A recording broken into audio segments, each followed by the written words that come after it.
Yeah. This is our last video, guys, in which has been a really interesting series with Rena and Richie from BCAT, and this is our kind of drugs information week because it being the start of the summer and it's generally a time where there's more gaff sessions and more partying and stuff like that. Our last two topics today are nitrous oxide and solvents. And the nitrous oxide, although it has been around forever and it's been used in catering products like cream and stuff like that, it's coming into effect as a drug, guys. So what do we know, or what do we not know, or where are we in relation to laughing gas, is what it's called? So laughing gas becoming a huge concern in Ireland and in Bray. We're seeing a lot of the little bullets, whippets, the little tiny canisters floating around the place. A young lad out in Tala very tragically died.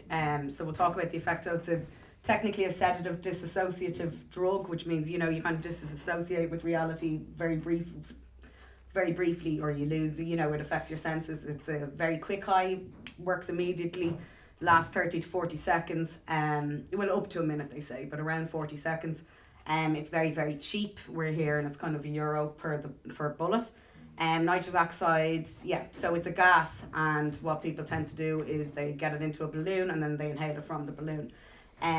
Apparently what people are seeing in Ireland is there shouldn't be residue left within the canister, and there is, so we don't know these ones that people are ordering online. We don't know if it's actually, pure nitrous oxide or what is actually in the gas that people are inhaling. It affects the respiratory system. It gives you a really, really kind of quite an intense dizzy high very, very briefly, which tends to increase, more compulsive use. If it's a quick high, you're taking more, you're putting your respiratory system, your heart, everything, and neurologically it can be very damaging as well, which means it damages your brain. And again, all those underlying mental health issues can be triggered very quickly as well, depending how you're feeling the day or what you have going on yourself anyway. Do we know anything about the long-term effects? Or is it too soon? They are saying there are connections. There's a lot of studies over in the UK because they've been seeing this increase in these bullets for the past year or two. We're seeing a huge surge now. So there are studies, and I'll send you the studies as well. Dr. Bobby Smith from Yoda works closely with us, so he literally, it was funny, he sent them on to me just this morning. So I'll forward them to you, and maybe you could condense them in bullet points for the lads. But definitely, it was a depression, I think, was one. Depression was a huge one, and that compulsive use.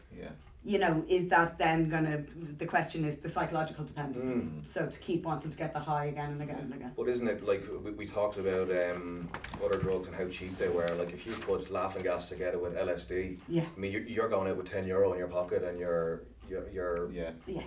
tripping or high for potentially 24 hours, which is it kind of brings alcohol out of the picture almost. Absolutely, and if you're looking at nitrous oxide is officially a sedative and an anaesthetic. So it is used in anaesthesia for pharmaceutically.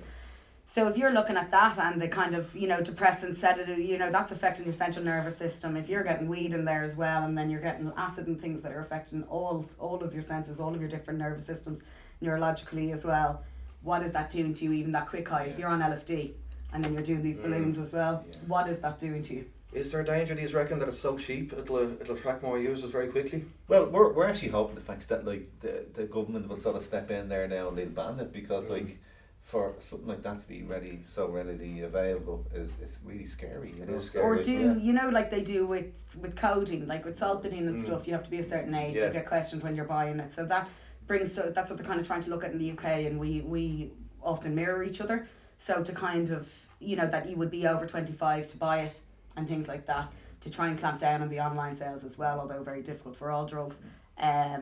Because you said something there and I wanted to... I rang the guards to ask them in preparation for this. Like I said, this huge increase, what does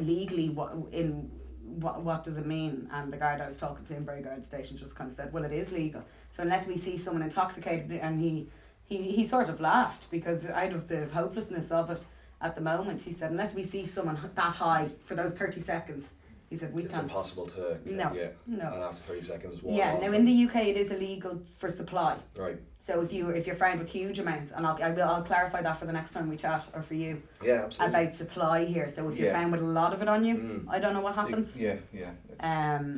And It's for our new. clients, I'll It's have to new. find that It's out. new as such, like as obviously what's on the market now in relation to. Well, it's sort very of- popular. Yeah, popular. Yeah. So on to yeah. solvents, like you were saying, we've Mm. had solvents. Again, it tended to be girls, didn't it?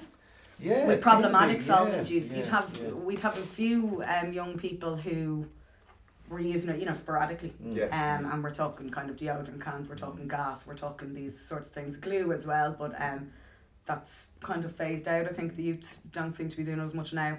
But I would have had, we've only had one case where it was where the solvent use was really problematic and really compulsive. Yeah.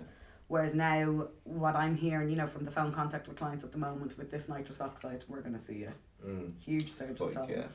yeah. Solvents have been there forever. Are they still there? Still. I don't think at the level they used to No.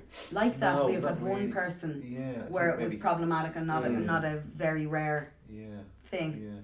Yeah. It can be a very young thing, you know, where people maybe don't have the access to other drugs, but it doesn't seem to be, you know, Doesn't seem to pop up now. Really. the It's such cool a- thing to be doing. Yeah. So, But it can be very damaging to your breathing Yeah. system, your face, Yeah. as well. Last physically. thing, guys, we touched on earlier. I haven't got it on our questions list, but we'll touch Yeah. on anyway. Harm reduction tips in general. I mean, we mentioned to young people to learn the recovery position, stuff like that. Yeah. What else would you recommend in just Never basic tips using for harm alone. reduction? Yeah, never use Um, alone. Yeah. That's with- what I would- with anything. Yeah. Always, you know, and like barn dance and things, a lot of our clients we'd be organising a safe plan. Do you know what I mean? Yeah. A kind of safe plan of what they're using. Trying to keep to regular dealers, although dealers at our level, do you know what I mean? We don't know what they're getting, but trying to keep with your regular dealer, trying to minimise mixing loads of substances for the reasons I said in the other videos, how they mix and they create different toxic substances within you. So yeah, the biggies would be not using on your own, learn the recovery position, always ring an ambulance for your friend, always. You will not get in trouble if you're getting help for your friend. Try not to mix your substances, small amounts if you are. Engage with us, get some information from us. We're always here on the phone if you want to ring me. For that information, if you do have an event coming up or a session or a barbecue up the field, and the lads down in Connect, to always ring someone, even if it's anonymous and you want some information. But the biggies, recovery position, ambulance, never use alone. Let people know what you've used, because if you get into trouble, they can let the paramedics know. And we always say just general mental health tips. Try and keep your exercise up. Yeah. Try and eat healthily, and try and keep yourself a good sleep pattern as well. Absolutely. So Richie and Rena, it's been deadly. Thanks so really much, enjoyed Bob. it. It's been a good week, good Yeah. information, and we were chatting to the guys beforehand. Hopefully we can update you. Hopefully we can do this once a month, and maybe we can get different people in to chat to us down the line. People from the ambulance service that can do the recovery position with us. Other professionals that we can keep this project that we have, this collaborative piece between ourselves and BCAT ticking over.